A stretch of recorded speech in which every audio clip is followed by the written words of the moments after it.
ఒక పురాతన భాష, ఒక ఆధునిక బాలుడు. మరి వీళ్ళిద్దర్నీ కలిపింది ఇంటర్నెట్. వినడానికే ఆశ్చర్యంగా ఉంది కదా.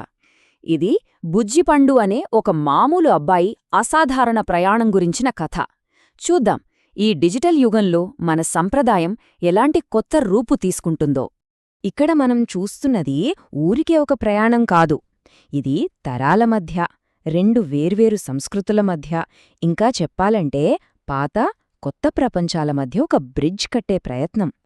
మరి ప్రయాణం చివరికి ఎక్కడికి దారితీస్తుందో ఊహించడం కూడా కష్టమే కదూ. ఈ కథలో అసలు మజా, ఆసక్తి అంతా ఇక్కడే ఉంది. చూడండి, ఒకవైపేమో పండితులు, కవులు మాట్లాడేంత గొప్ప శాస్త్రీయమైన తెలుగు, మరోవైపు కనీసం ఇండియాలో కూడా కాదు, అమెరికాలో పుట్టి పెరిగిన బుజ్జి పండు అనే ఓ కుర్రాడు. అసలు ఈ రెండు భిన్న ధృవాలు ఎలా కలుస్తాయో అన్నదే కదా ఇక్కడ అసలు పాయింట్. అంటారు కదా, ప్రతి గొప్ప ప్రయాణానికి ఒకే ఒక్క అడుగుతోనే పునాది పడుతుందని. బుజ్జిపండు విషయంలో ఆ మొదటి అడుగు తన తల్లి జ్యోతిర్మయి మాటలతో పడింది. ఆమె కోరిన ఒకే ఒక్క కోరిక అతని తలరాతనే మార్చేసింది. ఒక అసాధారణమైన ప్రయాణానికి నాంది పలికింది. అయితే ఇక్కడో ట్విస్ట్ ఉంది. బుజ్జిపండు జ్ఞానాన్ని వెతుక్కుంటూ వెళ్ళింది ఏ పురాతన ఆలయాలకో, ఆశ్రమాలకూ కాదు. అతని జ్ఞానయాత్ర మొదలైంది మనందరికీ తెలిసిన ఈ ఆధునిక డిజిటల్ ప్రపంచంలో, అవును, ఇంటర్నెట్ అనే మహాసముద్రంలో. అతను అడుగుపెట్టబోయేది ఏదో మామూలు ఆన్లైన్ ఫోరం కాదు. దాని పేరు శంకరాభరణం కొలువు. అంటే ఒక డిజిటల్ దర్బారన్నమాట. ఇక్కడే తెలుగు భాషా దిగ్గజాలు, అంటే ఆధునిక అష్టదిగ్గజాలు కొలువుదీరి ఉంటారు.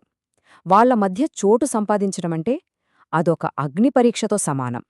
హీరోల కథల్లో ఎప్పుడూ ఒకటుంటుంది. వాళ్ళొక కొత్త ప్రపంచంలోకి వెళ్లాలంటే ముందుగా ఒక ద్వారపాలకుణ్ణి దాటాలి. మన బుజ్జిపండు ప్రయాణంలో కూడా ఎదురైన మొదటి అడ్డంకి అదే. ఈ డిజిటల్ కోటకు కాపలాదారు ఎవరో కాదు, శ్యామలీయం గారు. ఆయన ఒక ఆధునిక పండితుడు. అంటే అటు టెక్నాలజీ తెలుసు, ఇటు సాహిత్యమూ తెలుసు. ఒక చేత్తో పద్యాలు రాస్తూనే మరో చేత్తో ఫోరంను ట్రోల్స్ నుండి కాపాడగల సత్తా ఉన్న వ్యక్తి. మన బుజ్జిపండు ఫేస్ చేయబోయే మొదటి సవాలు ఆయనే.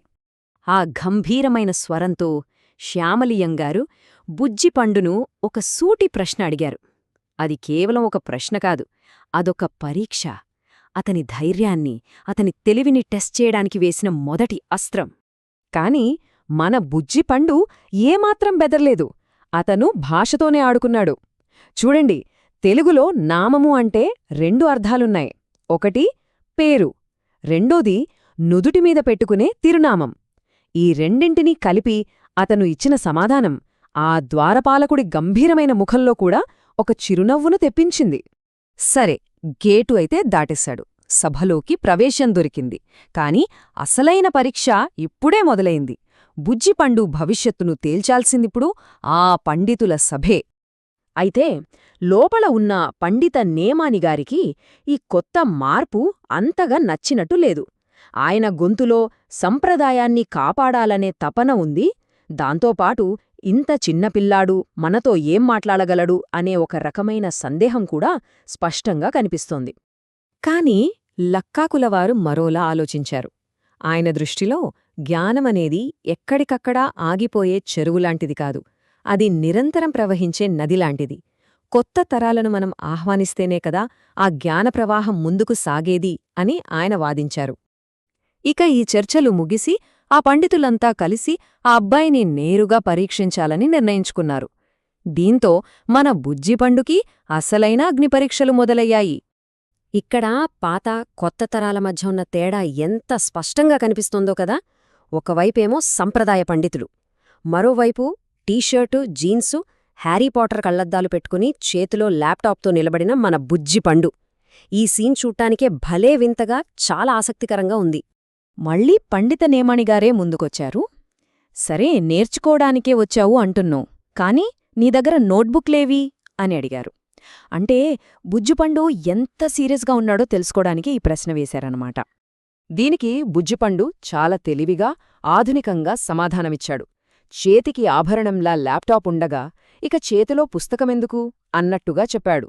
అతని మాటలు ఒక రకంగా పాతకాలపు పండితుడి దగ్గరుండాల్సిన సాధనాల నిర్వచనాన్నే మార్చేశాయి.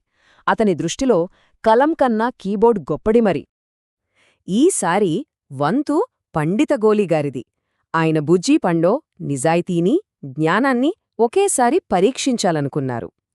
మీ అమ్మ మాట మీదే వచ్చానని చెప్పావు కదా, అయితే మీ అమ్మ గురించి నీకు తెలిసిన ఒక పద్యం చెప్పు అన్నారు. ఇప్పుడు అతను చెప్పిన సమాధానంలో పాండిత్యం కన్నా ఎక్కువగా తల్లిమీద ఉన్న స్వచ్ఛమైన ప్రేమ, గౌరవం కనిపించాయి. ఆ నిజాయితీ అంతటి పండితుల కఠినమైన హృదయాలను కూడా కరిగించేసింది. ఇది చివరి పరీక్ష. పండిత చింతాగారడిగారు, అసలు బుజ్జిపండు ఈ ప్రయాణం ఎందుకు మొదలుపెట్టాడు, దాని అవసరమేంటి అని ప్రశ్నించారు. అమెరికాలో తెలుగు నేర్చుకోడానికి బోలెడు పుస్తకాలున్నాయి కదా, దానికోసం ఈ ఆన్లైన్ సంఘం నిజంగా అవసరమా అని అడిగారు. బుజ్జిపండు చెప్పిన ఈ చివరి సమాధానం ఒక బ్రహ్మాస్త్రం లాంటిది. దీనికి ఎవ్వరి దగ్గర మాటలు లేవు. మీలాంటి గురువుల మేధస్సును మించిన పుస్తకం ఎక్కడ ఉంటుంది అని అడిగాడు. గురువులనే గొప్ప పుస్తకాలుగా చెప్పిన ఆ ఒక్క మాటతో సభలోని పండితులందరి మనసులను గెలుచుకున్నాడు. అలా అన్ని పరీక్షల్లో నెగ్గిన తర్వాత బుజ్జిపండును అందరూ మెచ్చుకుని ఆశీర్వాదించారు. కాని అతని సాహసం ఇక్కడితో అయిపోలేదు, ఇంకా ఉంది. సభాధిపతి అయిన శంకరార్యులవారు స్వయంగా అతన్ని ఆశీర్వదించారు. ఈ ఆశీర్వాదంతో బుజ్జిపండు అధికారికంగా వాళ్ల శిష్యుడిగా మారిపోయాడు. అతని మొదటి లక్ష్యం విజయవంతంగా పూర్తయింది. తన లక్ష్యాన్ని సాధించానన్న ఆనందంతో బుజ్జిపండు ఇంటికి తిరుగు ప్రయాణమయ్యాడు. పండితుల ఆశీస్సులు, కొత్తగా నేర్చుకున్న జ్ఞానం అతని మనసంతా ఎంతో సంతోషంగా ఉంది. కాని విధి అతనికోసం ఇంకేదో ప్లాన్ చేసింది. జర్మనీలోని ఫ్రాంక్ఫర్ట్ విమానాశ్రయంలో ప్రయాణపు అలసటతో నిద్రపోతున్న సమయంలో అతను ఉన్నట్టుండి మాయమైపోయాడు. కిడ్నాప్ అయ్యాడు. అసలు అతన్ని కిడ్నాప్ చేసిన ఆ రహస్య భామలు ఎవరు? ఇంత కష్టపడి జ్ఞానాన్ని సంపాదించుకున్న ఒక బాలుడిని వాళ్ళు ఎందుకు ఎత్తుకెళ్లినట్టు? అతని ప్రయాణం ఇప్పుడు ఏ మలుపు తీసుకోబోతోంది?